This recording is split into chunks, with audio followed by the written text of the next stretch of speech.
People fight the word formula. We've got a formula for success. Oh, I'm an artist, man. I got to recreate new stuff every time. Let me tell you where formula works. Works in parenting, which, is not about you. Science, math, business, sports, my business, media. We always bad mouth. So formula. You notice who's dominating sports now? UConn women's basketball, Bama football. Look at all the dynasties. Theo Epstein, he's got a formula. New England Patriots. You ever watch that show Law and Order? That's what New England's become. 20 years of domination. A revolving door of detectives, cops, and lawyers. Here's Sam Waterston, i.e. Bill Belichick. They call those procedurals in television. It's a formula. And what's fascinating about New England's formula, it's not anti-player exactly, but it's almost the anti-formula formula. They are never beholden to a diva wide receiver. They're never beholden to an outspoken pass rusher. They're never handcuffed by a cornerback that demands a new contract. They're the anti-formula formula. Every game, we take what you give. Everybody thought Chris Hogan would have a big game, right? Oh, got to guard Chris Hogan. He was irrelevant. In the Patriots' 3 playoff games, the first one, Dion Lewis had 3 touchdowns. The second one, Chris Hogan had 180 yards. And then yesterday, Jason White was setting records.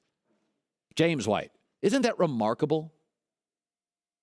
I was watching the media yesterday. Oh, Chris Hogan is going to do virtually nothing.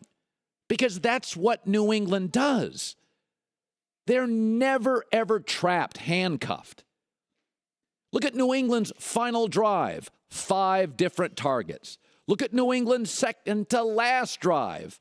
Hogan, Malcolm Mitchell, Edelman, Amendola, James White. Whatever New England did last week, they will not do next week. Oh, you know what the Steelers will do. You know it's Aaron Rodgers and Jordy. You know Atlanta has those 2 running backs. You know with New England nothing. Their formula is just like Law and Order. You fall in love with that cop. Oh, cop leaves the show. New cop's just as good. I love that detective. What happened to him? He's on another series. New guy's just as good. We've got another attorney. Oh, I'm still watching. By the way, Jimmy Johnson, I'm watching Martellus Bennett play yesterday for New England, the tight end. You thought what I thought. You did. After that second holding call, then the screen pass didn't get out of bounds. You thought what I thought, didn't you, Patriot fans? Well, he's not a Patriot. I mean, they brought in Ocho. It didn't work. They brought in players. It doesn't work. You know what I thought. You know what you thought. It won't work. Jimmy Johnson did that, and Bill Parcells did that too. It's called standards. Individual players, it must be great to be a Patriot fan. Individual players never paralyze the organization. We're so anti-formula. It has a negative connotation. Formula. That's how Nick Saban's doing it. The players are important. The system's bigger. The players have value. It never trumps the formula. 99% of sports fans, especially pro sports fans, you're just praying that one guy doesn't get hurt. And that running guy back didn't pull a hammy. And that pass rusher's ready to go on Sunday. And that tight end you love stays healthy and re-signs. That's never an issue. We have to kind of recalibrate our minds that formula is not a negative thing. It's what we're all trying to do as parents, as business people, as providers, as sports teams. In math, in science, formula. There's one in the NFL, truly one that works every time. And it worked again yesterday. And the great thing with formulas, your star in the formula doesn't have to play particularly well for big parts of the game. New England's wide receivers had 6 drops. They missed a PAT. Couldn't get the onside field goal right. Offensive line was dominated for most of it. But it doesn't really matter. When you rely on each other, it is a community that's smarter and more thoughtful. Never paralyzed by one dude. Do your job. Next man up. I know. It doesn't sell on the marquee. But start looking around, especially in sports.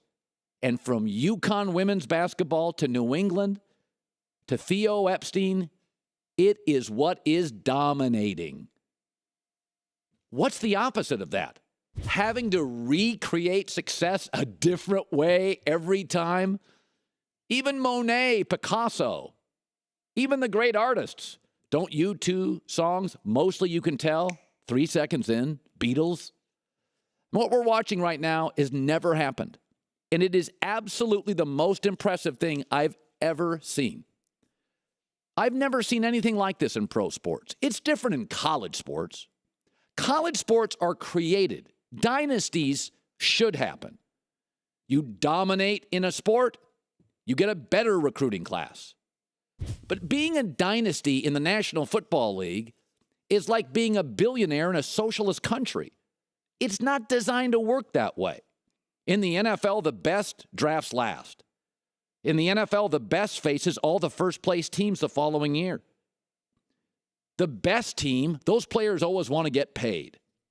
In the NBA, you get a couple of superstars. You're a beast for years, it's understood. In baseball, there's no salary cap.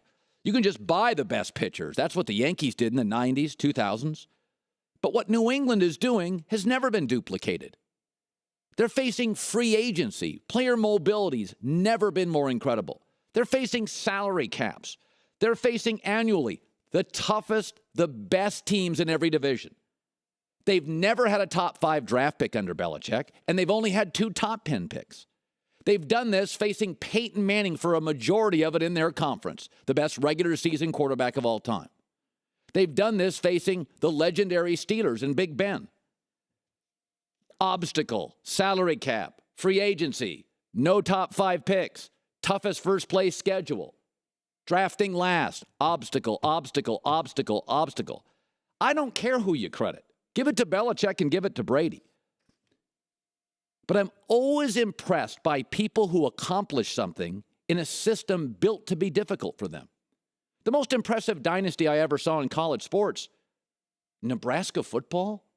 How the hell did that happen? Who dominates college football in the 90s? A state with no players, sir. What? Not Miami, not USC, not Texas, not Georgia. No, middle of the country got no players. Okie dokie. New England will continue to dominate because it's a mindset. Did you hear Bill Belichick, what he said this morning? Groggy, confused, no sleep. You know, it's the NFL season, the calendar is what it is. And so, as of today, and as great as today feels and as great as today is, in all honesty, we're 5 weeks behind in the 2017 season to most teams in the league. And that's why it continues. Boring old formula. It's the greatest dynasty in pro sports history. I don't really count college.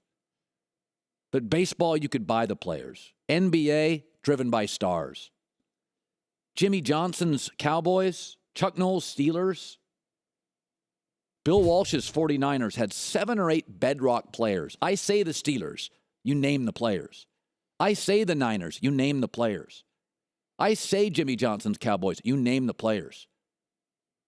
This is Law and Order, man. It's a revolving door of mostly slightly above average players. And it's going nowhere really fast.